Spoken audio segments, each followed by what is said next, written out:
അധ്യക്ഷവേദിയിലെ ബഹുമാന്യ സുഹൃത്തുക്കൾ, ഇന്ന് ഇങ്ങനൊരു മഹാസമ്മേളനം ഇന്ത്യൻ സ്വാതന്ത്ര്യത്തിൻ്റെ 7.5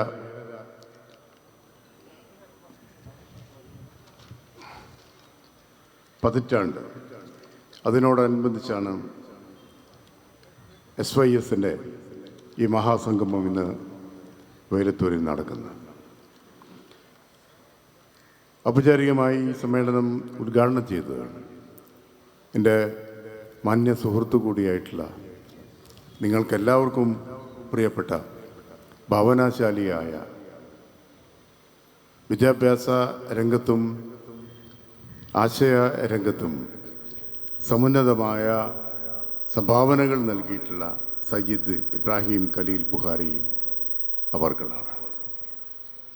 ഇന്ന് പണ്ഡിതരായ ഒത്തിരി സുഹൃത്തുക്കൾ, വിജ്ഞാനികളായ ആളുകളൊക്കെയും ഇവിടെയുണ്ട്. ഒരുപക്ഷെ എൻ്റെ പ്രഭാഷണം കേൾക്കുന്ന ആളുകളെന്ന് പറയുന്നത് തന്നെയും ചരിത്രത്തിലും വിശിഷ്ട ഇന്ത്യയുടെ ഭൂതകാല മഹിമകളിലും അഗാധമായ പാണ്ഡിത്യമുള്ള ആളുകളാണ്. അവരോടൊക്കെ സംസാരിക്കാൻ സാധിക്കുന്നു എന്നത് തന്നെയും സ്വാതന്ത്ര്യത്തിൻ്റെ 7.5 പതിറ്റാണ്ടിൻ്റെ ഒരു സാഫല്യമായി കാണുകയാണ് ഞാൻ. ഇതൊരു അന്വേഷണമാണ് നമ്മുടേത്. കേവലം പ്രൊഫൈൽ പിക്ചറുകളോട് ചിത്രങ്ങൾക്കൊപ്പം ചേർത്ത് വെക്കേണ്ടത് മാത്രമല്ല ദേശീയ പതാക, മറിച്ച് അത് ഹൃദയത്തിനകത്താണ് എടുത്തു വെക്കേണ്ടത്. ഞാൻ എൻ്റെ ഒരു പ്രൊഫൈൽ ചിത്രത്തിൻ്റെ ഒപ്പവും ദേശീയ പതാക ചേർത്ത് വെച്ചിട്ടില്ല, അതെൻ്റെ ഹൃദയത്തിലാണ് എന്നുള്ളതാണ്. ദേശീയത അങ്ങനെ തന്നെയാണ് നിർണ്ണയിക്കേണ്ടത്.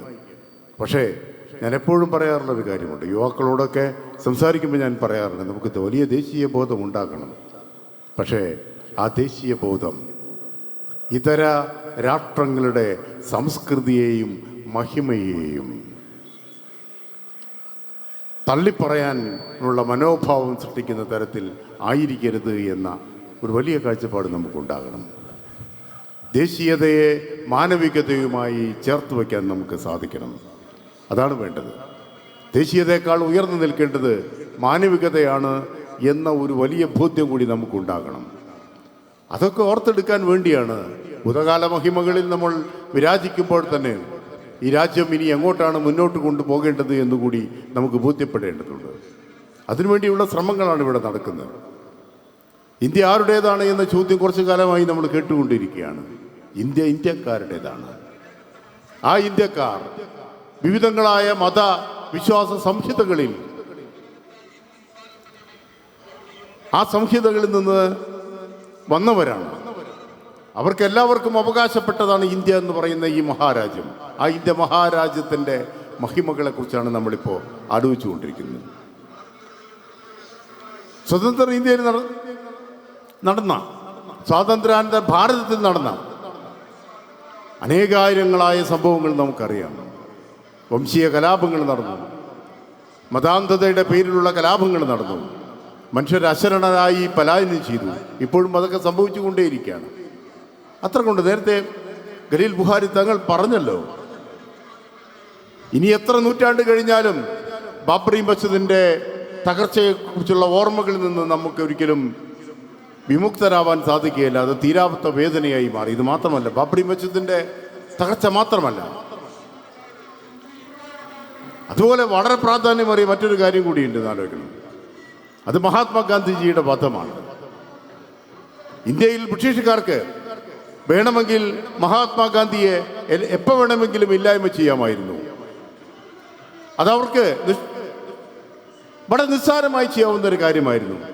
ഒരുപക്ഷെ ഒരു ബുള്ളറ്റ് പോലും യഥാർത്ഥത്തിൽ അവർക്ക് ആവശ്യമുണ്ടായിരുന്നില്ല. എന്നിട്ടും അവരത് ചെയ്യാതിരിക്കാനുള്ള കാരണം കൂടി നമ്മൾ അന്വേഷിക്കണം. കാരണം മഹാത്മാഗാന്ധിയുടെ വധത്തിന് ബ്രിട്ടീഷുകാർ ഒരു കാരണമായി മാറിയാൽ അത് ബ്രിട്ടൻ എന്ന് പറയുന്ന രാജ്യത്തിന്, ബ്രിട്ടീഷുകാർക്ക് മാത്രമല്ല, ബ്രിട്ടൻ എന്ന് പറയുന്ന രാജ്യത്തിന് ചരിത്രത്തിലെ ഏറ്റവും തീരാത്ത കളങ്കമായിരിക്കും അത് വരുത്തി വയ്ക്കുക എന്ന ബോധ്യം അവർക്കുണ്ടായിരുന്നു. പക്ഷേ നമ്മുടെ മഹത്തായ ഭാരതത്തിന് കളങ്കം ചാർത്തിക്കൊണ്ട് ഒരു ഇന്ത്യക്കാരൻ തന്നെയാണ് മഹാത്മാഗാന്ധിയെ വെടിവെച്ച് കൊന്നത് എന്നത് ചരിത്രത്തിൽ നമ്മൾ നിരന്തരമായി ഓർത്തെടുക്കേണ്ടതാണ്. അത് മറക്കാനായിട്ട് ആരും ശ്രമിച്ചാലും ആ മറവികൾക്ക് മേലെ നമ്മൾ ഓർമ്മ കൊണ്ട് നമ്മൾ ഇങ്ങനെ പ്രതിരോധിച്ചു കൊണ്ടേയിരിക്കണം എന്ന് പറയണം. ഈ രാജ്യത്തിൻ്റെ സങ്കല്പനങ്ങൾ, സ്വപ്നങ്ങൾ എങ്ങനെയാണ് ഉണ്ടായി വന്നത് എന്ന് കൂടി ആലോചിക്കണം. ഇന്ത്യയുടെ പല ഭാഗങ്ങളിലായി പല ഗോത്രവർഗക്കാർ, പല ജാതി മതസ്ഥരായ ആളുകൾ എല്ലാവരും ഈ സ്വാതന്ത്ര്യ സമര പ്രസ്ഥാനത്തിൽ അവരുടേതായ പങ്കുവഹിച്ച ആളുകളാണ്. എല്ലാ വിഭാഗക്കാർക്കുമുണ്ട്. ഞാൻ യുക്തിവാദികളോട് സംസാരിക്കുമ്പോൾ ഞാൻ പറയുന്നൊരു കാര്യമുണ്ട്. ഇന്ത്യൻ സ്വാതന്ത്ര്യ സമരത്തിന് ചാലകശക്തിയായി മാറിയത് യുക്തിവാദ ആശയങ്ങളായിരുന്നില്ല എന്ന് കൂടി, മറിച്ച് അത് മതവിശ്വാസത്തിൽ അധിഷ്ഠിതമായ, ആത്മീയതയിൽ അധിഷ്ഠിതമായ വലിയൊരു പോരാട്ട വീര്യമാണ് സ്വതന്ത്ര ഇന്ത്യയെ സൃഷ്ടിച്ചത് എന്ന ബോധ്യം നമുക്കുണ്ടാകണം. മഹാത്മാഗാന്ധി അദ്ദേഹം മതവിശ്വാസിയായിരുന്നു. എന്നാൽ അദ്ദേഹം രാമരാജ്യ സങ്കല്പം അദ്ദേഹം മുന്നോട്ട് വെച്ചു. പക്ഷേ മഹാത്മാഗാന്ധിജിയുടെ രാജ്മരാജ്യ സങ്കല്പത്തോട് ചേർന്ന് നിന്നു പണ്ഡിതരായ മുസ്ലിം സുഹൃത്തുക്കൾ എന്ന് കൂടി നമ്മൾ കാണണം. അവർക്ക് നല്ല ബോധ്യമുണ്ടായിരുന്നു. അവരുടെ കൂടി വിശ്വാസ പ്രമാണങ്ങൾ അംഗീകരിക്കുന്നതായിരിക്കും മഹാത്മാഗാന്ധിയുടെ ഭാരത സങ്കല്പം എന്ന് അവർക്ക് നല്ല ബോധ്യമുണ്ടായിരുന്നു. എത്രയെത്ര പണ്ഡിതന്മാർ മഹാത്മാഗാന്ധിയോട് തോളോട് ചേർന്ന് നിന്നു എന്നുള്ളതാണ്. മഹാത്മാഗാന്ധി ഇന്ത്യൻ സ്വാതന്ത്ര്യ സമരത്തിന് വേണ്ടി ആത്മീയതയെ സമർത്ഥമായി ഉപയോഗിച്ചു എന്നുള്ളതാണ്. അദ്ദേഹത്തിൻ്റെ നിരാഹാര സത്യാഗ്രഹത്തിൻ്റെ രാഷ്ട്രീയം തന്നെ എടുത്ത് പരിശോധിച്ചാൽ നമുക്കത് ബോധ്യമാകും. സത്യാഗ്രഹം എന്ന് പറയുന്നത് അദ്ദേഹം നടത്തിയ നിരാഹാര സത്യാഗ്രഹം, നമ്മൾ പറയില്ലേ നോമ്പ് എന്ന് പറയുന്നത്, എല്ലാ മതവിശ്വാസികൾക്കും ഉണ്ട് അത്. പക്ഷെ അതിൽ ഏറ്റവും കഠിനമായി നോമ്പെടുക്കുന്നത് ജൈന മതവിശ്വാസികളാണ്. ആഹാരം തന്നെ പിടിഞ്ഞ് ജീവൻ തന്നെ പിടിഞ്ഞു പോകുക. മഹാത്മാഗാന്ധി അതൊന്നൊക്കെയാണ് വീര്യം ഉൾക്കൊള്ളുന്നത് എന്ന് ആലോചിക്കണം. അങ്ങനെയാണ് തൻ്റെ രാശയം. കാരണം എനിക്ക് ലോകത്താദ്യമായി ഈ ഹങ്കർ സ്ട്രൈക്ക് എന്ന് പറയുന്നത് നിരാഹാര സത്യാഗ്രഹത്തെ ഒരു രാഷ്ട്രീയ സമരായുധമായി ലോകത്തിന് പരിചയപ്പെടുത്തി എന്നുള്ളതാണ് മഹാത്മാഗാന്ധിയുടെ ഏറ്റവും വലിയ സവിശേഷത. ആ ബഹുസ്വരത, അദ്ദേഹം എല്ലാ വൈവിധ്യങ്ങളെയും അദ്ദേഹം അംഗീകരിച്ചു എന്ന് മനസ്സിലാക്കണം. മാത്രമല്ല ഭാവി ഇന്ത്യയുടെ നായകനായി അദ്ദേഹം കണ്ടത് യുക്തിവാദ ആശയങ്ങൾക്കൊപ്പം സഞ്ചരിച്ച ജവഹർലാൽ നെഹ്റുവിനെ ആയിരുന്നു. ഇത് നമ്മൾ കാണിക്കേണ്ടത് വൈവിധ്യങ്ങളെ ചേർത്ത് പിടിക്കാൻ സാധിച്ചു. അതായിരുന്നു ഗാന്ധിജിയുടെ പാത എന്ന് പറയുന്നത്. അലി സഹോദരന്മാർ എങ്ങനെയാണ് മഹാത്മാഗാന്ധിയുമായി ചേർന്ന് നിന്നതെന്ന് ആലോചിക്കണം. ഇന്ത്യയുടെ തന്നെ ഒരു പ്രതീകം തന്നെ നമ്മൾ എടുത്തു നോക്കൂ. 3 വ്യത്യസ്തമായ പേരുകൾ മാത്രം ഞാൻ പറയുന്നു. യുക്തിവാദിയായ ജവഹർലാൽ നെഹ്റു, മതവിശ്വാസിയായ മഹാത്മാഗാന്ധിയും, ഇസ്ലാം മത ദൈവശാസ്ത്ര പദ്ധതികൾ അഗാധമായ പാണ്ഡിത്യം ഉണ്ടായിരുന്ന അനേകങ്ങളായ വ്യക്തികൾ, മൗലാന അബ്ദുൽ കലാം ആസാദ് അടക്കമുള്ള എത്രയോ പേർ. ആ വൈവിധ്യങ്ങളാണ് ഇപ്പോൾ നഷ്ടപ്പെട്ടു പോകുന്നുവോ എന്ന ഭീതിയിലേക്ക് നമ്മൾ എത്തിയിരിക്കുന്നത്. അങ്ങനെ ഒരിക്കലും ഭയപ്പെടേണ്ട കാര്യമില്ല. കാരണം ഈ രാജ്യത്തിൻ്റെ വെളിച്ചം അങ്ങനെയൊന്നും കെട്ടുപോകുകയില്ല എന്ന പ്രതീക്ഷ നമ്മൾ വെച്ച് പുലർത്തുക തന്നെ വേണം. ഇപ്പോൾ കാർമേഘം കൊണ്ട് മൂടിയിട്ടുണ്ട്. കാർമേഘം കൊണ്ട് ഇപ്പോഴും സ്വതന്ത്ര ഭാരതത്തിൻ്റെ സൂര്യ തേജസ്സിനെ മറയ്ക്കാൻ കഴിയുകയില്ല. ഇതൊക്കെ മാറി തെളിഞ്ഞ വെളിച്ചത്തിലേക്ക് പ്രവേശിക്കുക തന്നെ ചെയ്യും ഈ ഭാരതം. തീർച്ചയായും അതിൽ തികഞ്ഞ പ്രതീക്ഷയുള്ള ഒരാളാണ് ഞാൻ. ഇതൊക്കെ പോകും, ഇതൊക്കെ മാഞ്ഞു പോകും. വെറുപ്പിൻ്റെയും വിദ്വേഷത്തിൻ്റെയും അതൊക്കെ മാഞ്ഞു പോകും. ഇന്ന് ഇവിടെ നിൽക്കുമ്പോൾ 20 മിനിറ്റാണ് എനിക്ക് അനുവദിച്ചത്. ഇന്ന് ഇവിടെ നിൽക്കുമ്പോൾ മറ്റൊരു കാര്യം കൂടി നമ്മൾ ഓർക്കണം.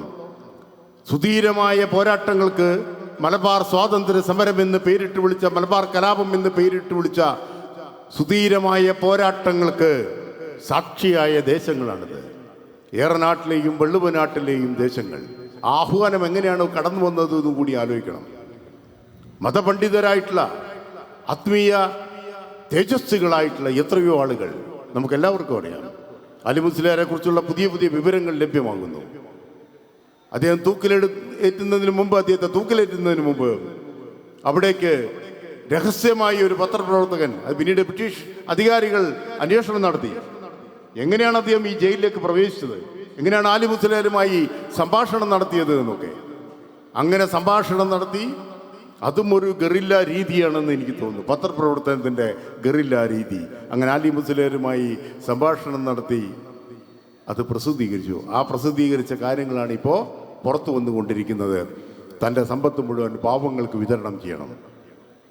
എങ്ങനെയാണ് ഈ പണ്ഡിതരായ സുഹൃത്തുക്കൾ, ഒരുപക്ഷെ മഹാത്മാഗാന്ധിയുടെ സുഹൃത്തുക്കൾ എന്ന് തന്നെ പറയണം, ഈ മഹാനുഭാവന്മാരായ ഈ ആത്മീയതയുടെ തെളിച്ചം ഹൃദയത്തിലും പ്രജ്ഞയിലും കൊണ്ടു നടന്ന ഈ നേതാക്കന്മാരെ എങ്ങനെയാണ് രൂപപ്പെട്ടു വന്നത്, സ്വാതന്ത്ര്യ സമര പോരാളികളായത് എന്ന് നമ്മൾ ഓർക്കണം.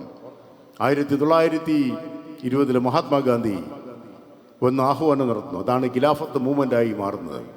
അന്ന് കോഴിക്കോട് കടപ്പുറത്തിൽ, വെള്ളയിൽ കടപ്പുറത്ത് മഹാത്മാഗാന്ധിയുടെ ഈ ആഹ്വാനം തുർക്കി ഖിലാഫത്ത് അട്ടിമറിപ്പിക്കപ്പെട്ടപ്പോൾ ലോകത്താകമാനം ബ്രിട്ടീഷ് സാമ്രാജ്യത്തിന് എതിരായി രൂപപ്പെട്ടു വന്ന മതാത്മകമായ പ്രതിഷേധങ്ങളെ സാമ്രാജ്യത്വ വിരുദ്ധ പോരാട്ട ആശയമായി മാറ്റിയെടുക്കുകയായിരുന്നു മഹാത്മാഗാന്ധി ചെയ്തത്.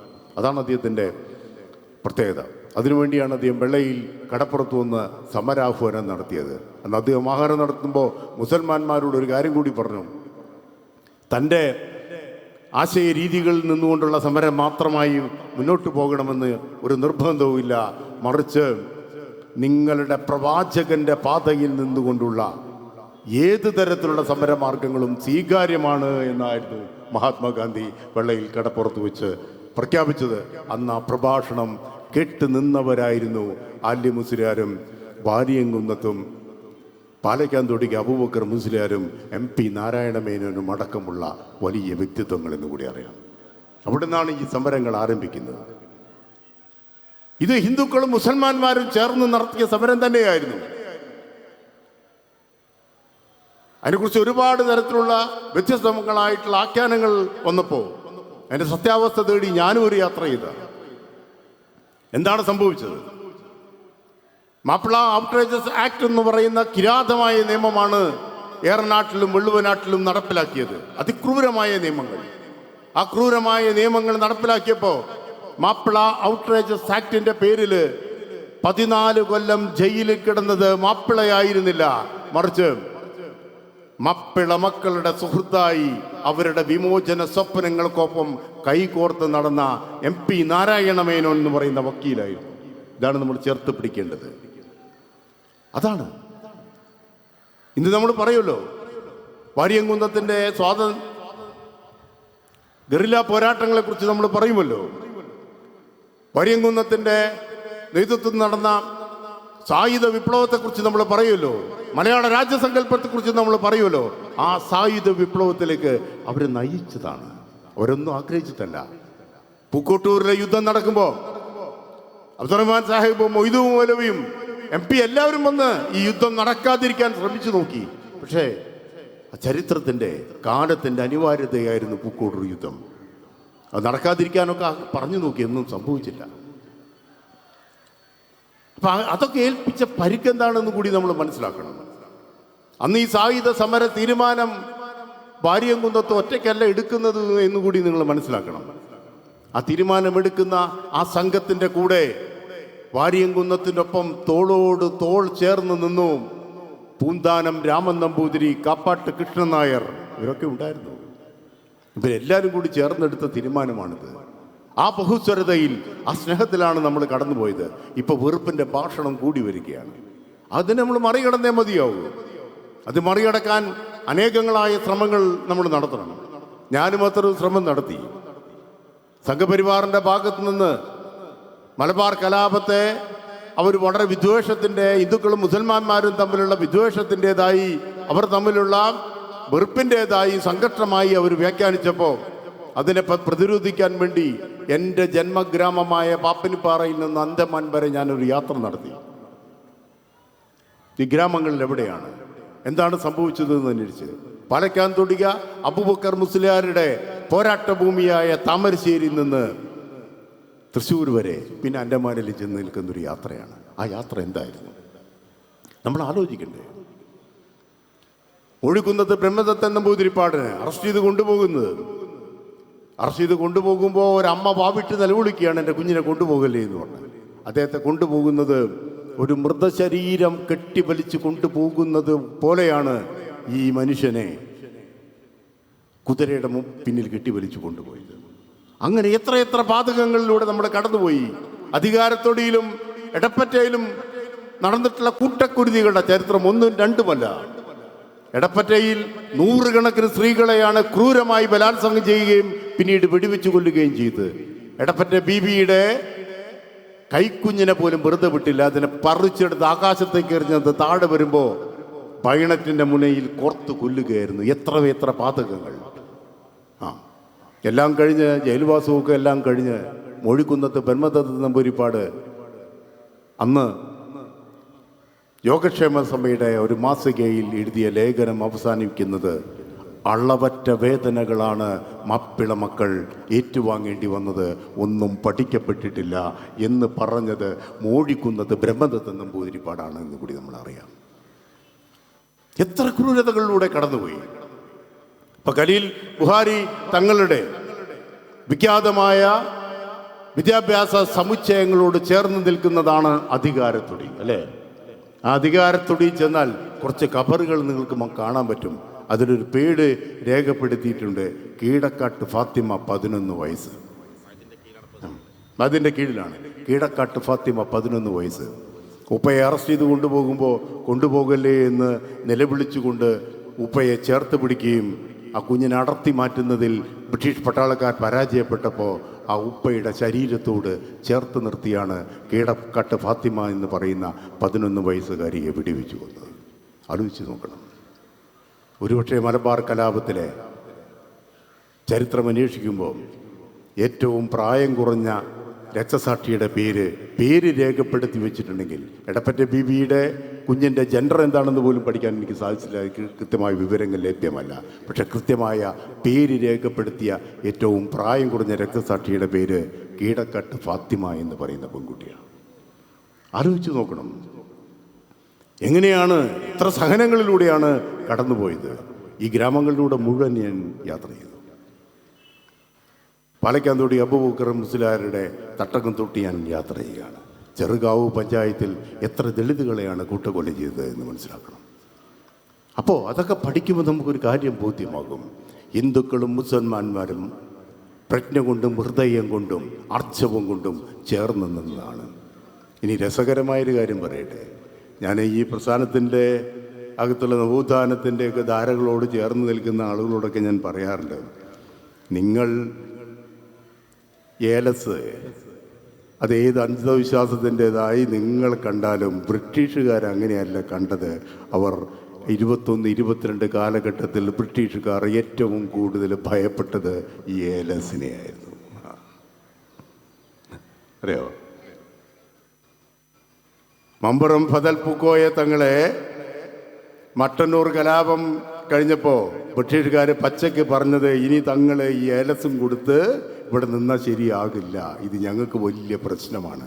കാരണം ഈ ഏലസ് അങ്ങ് കിട്ടുന്നതോടുകൂടി അളവറ്റ ശക്തിവിശേഷത്തിലേക്ക് അവർ മാറുകയാണ് ചെയ്തത്.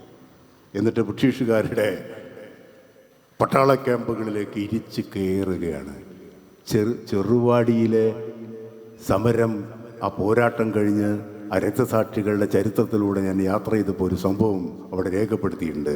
ആ പള്ളിയുടെ അരച്ചുമരിൻ്റെ മുകളിൽ ഒരു വിപ്ലവകാരിയുടെ ശിരസ്സറുത്ത് അവിടെ ഇങ്ങനെ വെച്ചിരുന്നു.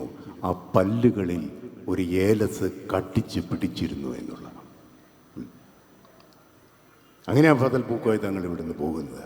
ഞാൻ പറയുന്നത് ഏലസ് ശരിയോ തെറ്റോ എന്നല്ല, മറിച്ച് ഈ പോരാട്ടത്തിൽ രക്തസാക്ഷിത്വം വരിച്ചാൽ അളവറ്റ അനുഗ്രഹങ്ങൾ ദൈവത്തിൻ്റെ ഭാഗത്തു നിന്ന് കിട്ടുമെന്നും സ്വർഗ കവാടം തുറന്നു കിട്ടുമെന്നും ഇവിടുത്തെ പാതകങ്ങൾക്കൊക്കെ അപ്പുറത്ത് മറ്റൊരു വിശ്രാന്തിയുടെ ലോകം പടച്ചതരം തമ്പുരാൻ നൽകുക തന്നെ ചെയ്യുമെന്ന് പറയുന്ന ഒരു വിശ്വാസമായിരുന്നു സാമ്രാജ്യത്വ വിരുദ്ധ പോരാട്ടത്തിന് ശക്തി പകർന്നത്. അതാണ് ഞാൻ പറയുന്നത്, എങ്ങനെയാണ് സ്പിരിച്വാലിറ്റി ഈ ചേർന്ന് നിന്നത് എന്ന് കൂടി മനസ്സിലാക്കണം.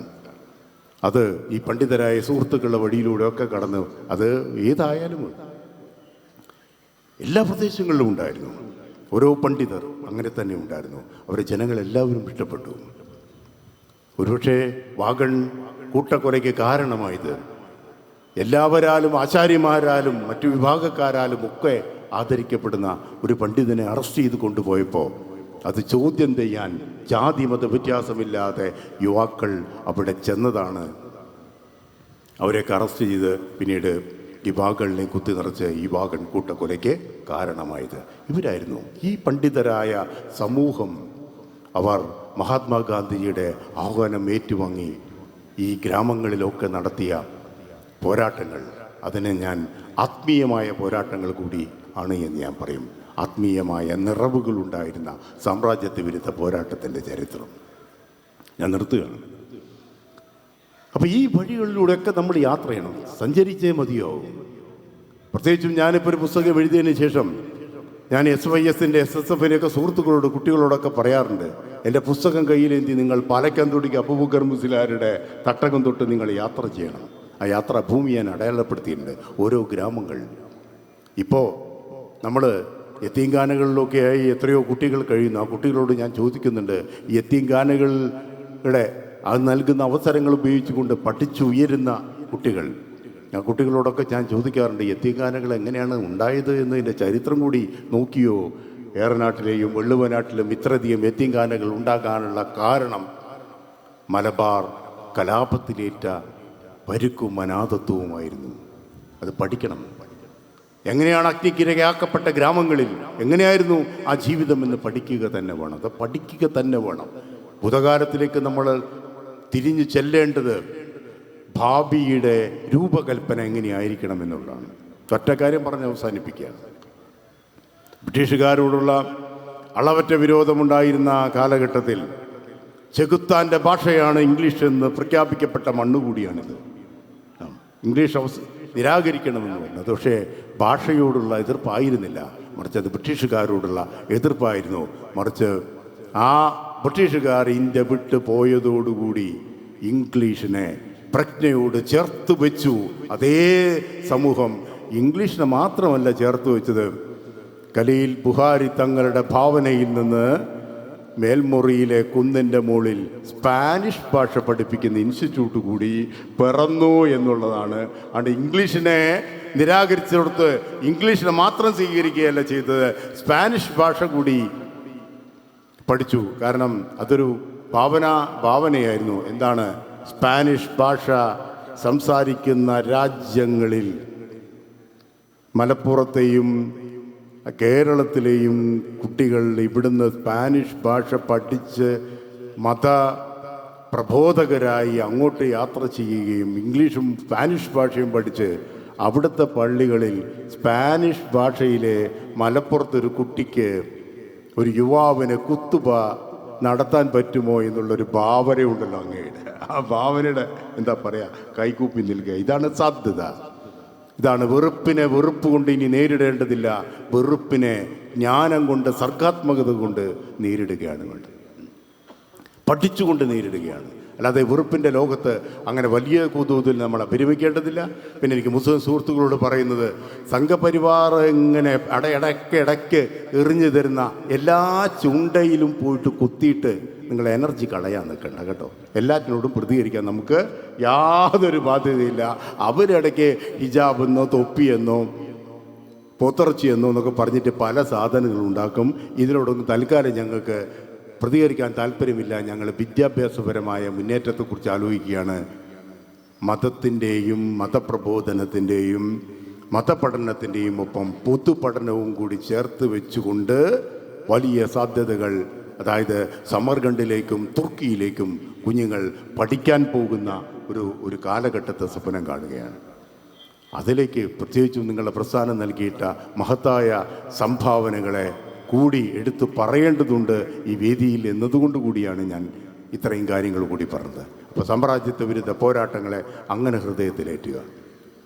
എൻ്റെ പുസ്തകത്തിൻ്റെ പേര് 1921 പോരാളികൾ വരച്ച ദേശഭൂപടങ്ങൾ എന്നാണ്.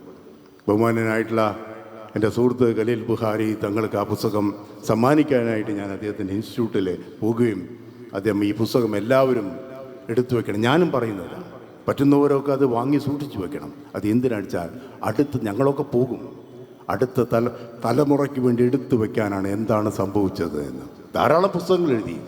പക്ഷേ ഈ ഗ്രാമങ്ങളിലെ പിൽക്കാല തലമുറയെ ആരും അടയാളപ്പെടുത്തിയില്ല. ഇന്ന് ഞാൻ ക്ലാരിപുത്തൂരിലും കൂടി പോയിട്ട് ഇവിടെ വരുന്നത്. 14-ാമത്തെ വയസ്സിൽ നാടുകടത്തപ്പെട്ട ക്ലാരിപുത്തൂരിലെ പരേടത്ത് കോയയുടെ ഒരു ജീവിതമുണ്ട്. അതുകൂടി പഠിക്കണം. അത്ര വലിയ ജീവിതങ്ങളിലൂടെയാണ്, എത്ര സഹനങ്ങളിലൂടെയാണ് നമ്മളൊക്കെ ഇന്ന് ഈ സ്വാതന്ത്ര്യത്തിൻ്റെ മാധുര്യം നമ്മൾ നുണയുന്നത് എന്നുകൂടി നമ്മൾ തിരിച്ചറിയണം. എന്തായാലും ഇത്തരത്തിലുള്ള സമാഗമങ്ങൾ മതേതര ഭൂമിയെ ശക്തിപ്പെടുത്തും. നമ്മുടെ പൂർവ പിതാക്കൾ നടത്തിയ മതത്തിൻ്റെയും ഗോത്രത്തിൻ്റെയും വംശത്തിൻ്റെയും അപ്പുറത്ത് നമ്മൾ നടത്തിയ ധീരോദാത്തമായ ഐക്യ പോരാട്ടത്തിൻ്റെ ഫലം കൂടിയാണ് നമ്മൾ ഇന്ന് അനുഭവിക്കുന്ന ഈ സ്വാതന്ത്ര്യം. അതുകൊണ്ട് നമുക്കെല്ലാവർക്കും ഒരു പ്രതിജ്ഞ എടുക്കണം. ഈ സ്വതന്ത്ര ഭാരതത്തിന് ഒരു പരുക്കും പറ്റാതെ ഞങ്ങൾ ഹൃദയത്തോടെ രാജ്യത്തെ ചേർത്ത് പിടിക്കും. ആ ചേർത്ത് പിടിക്കാനുള്ള പോരാട്ടങ്ങളിൽ ഇനിയുള്ള നാടുകളിലും ആ ചേർത്ത് പിടിക്കാനും നമുക്ക് ചിലപ്പോൾ വലിയ പോരാട്ടങ്ങൾ നടത്തേണ്ടി വരും. ആ പോരാട്ടങ്ങളിൽ നമുക്ക് ഐക്യപ്പെടാമെന്ന് മാത്രം പറഞ്ഞുകൊണ്ട് എല്ലാവർക്കും ഹൃദ്യമായ സ്വാതന്ത്ര്യദിന ആശംസകൾ നേർന്നുകൊണ്ട് നിർത്തുന്നു. നന്ദി, നമസ്കാരം.